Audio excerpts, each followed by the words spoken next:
साथियों, मैं डॉक्टर मुकेश। आप सभी का मेरे YouTube channel doctor Mukesh motivation पर बहुत बहुत स्वागत है।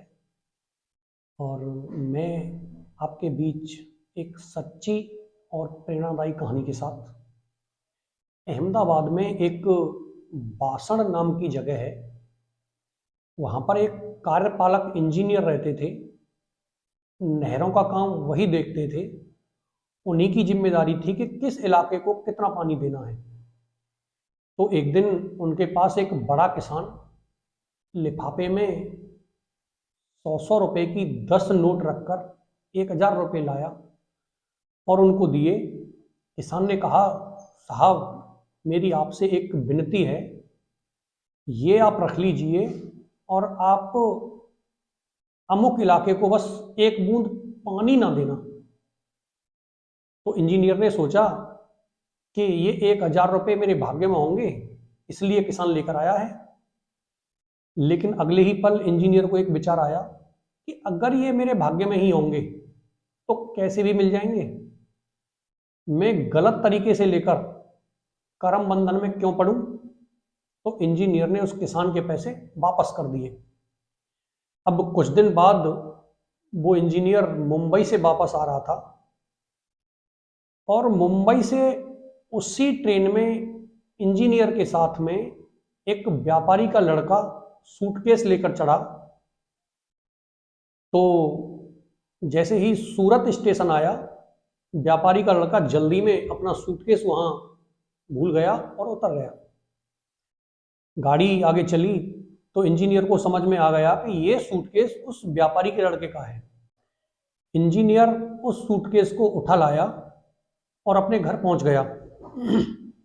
घर पे जाकर इंजीनियर ने वो सूटकेस खोला तो उसमें हीरे भरे हुए थे और उस व्यापारी का पता, फोन नंबर भी साथ में था।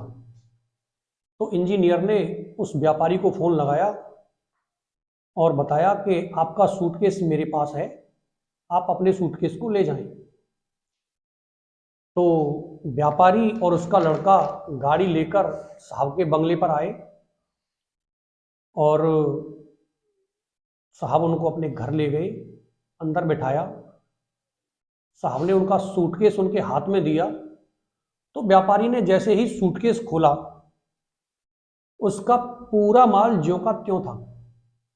व्यापारी बड़ा खुश हुआ और भगवान को धन्यवाद देता हुआ उसने एक लिफाफा निकाला, कुछ नोट निकाली और उस लिफाफे में नोटों को रखा।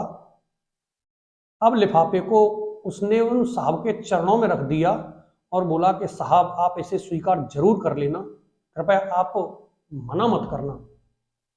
तो साहब ने कहा कि आपने इसमें 1000 रुपये रखे हैं।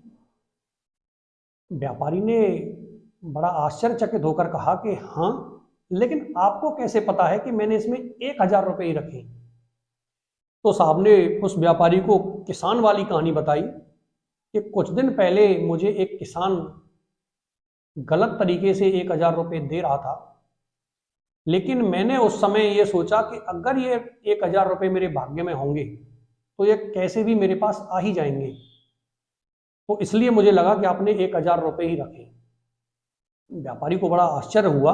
साथियों, जो लोग टेढ़े मेढ़े रास्ते से दुष्कर्म करते हैं वो पाप कमा ही लेते हैं, लेकिन धीरज रखते हुए भी हम वो पा सकते हैं जो हमारे भाग्य में है। श्री कृष्ण कहते हैं, गहना कर्मणा गति। दोस्तों, वीडियो को कम से कम एक आदमी को शेयर करें, हो सकता है किसी की मदद हो जाए, क्योंकि अगर हम किसी की मदद करते हैं तो ईश्वर हमारी मदद जरूर करते हैं। धन्यवाद।